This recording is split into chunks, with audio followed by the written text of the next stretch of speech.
அன்பனரி மாணவர்களுக்கு வணக்கம். ட்ரிகனாமெண்ட்ரியில் எக்ஸாம்பிள் 6.3 பார்க்க போகிறோம்.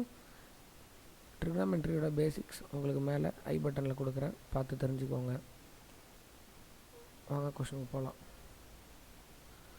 1 + cot square theta divided by 1 + cosecant theta அப்படின்னு இருக்குது. இதை நம்ம cosecant thetaன்னு ப்ரூவ் பண்ணணும். ரொம்ப சிம்பிளான சம் தான். எல்ஹெச்எஸ் எடுத்துக்கலாம். 1 + cot square theta divided by 1 + cosecant theta அப்படின்னு எடுத்துக்குவோம். சரியா? இதை நம்ம அடுத்த ஸ்டெப் என்ன பண்ணலாம் அப்படின்னு சொல்லி பார்த்தீங்கன்னா 1 + cosecant thetaவை cosecant theta + 1 அப்படின்னு எழுதுறேன். ஏன்னா ப்ளஸ்ஸை பொறுத்த வரைக்கும் எந்த பக்கம் பண்ணாலும் ஆன்சர் மாற போகிறதில்ல. அடுத்தது இந்த cot square thetaவை cosecant square theta - 1 அப்படின்னு எழுத போகிறேன். அப்படி ஏன்னா அடுத்த ஸ்டெப்பில் என்ன வரும்னு பார்க்கலாம்.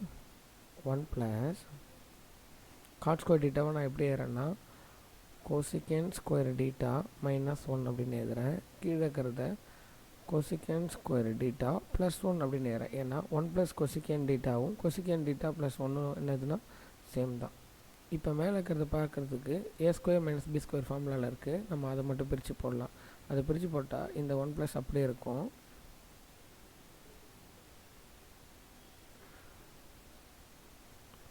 cosecant theta - 1 ஒரு பார்ட்டு,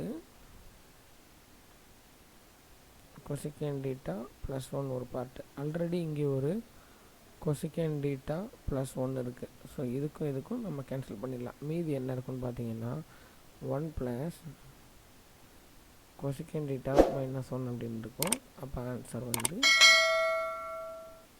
cosecant theta. அவ்வளோதான். LHS = RHS. நன்றி.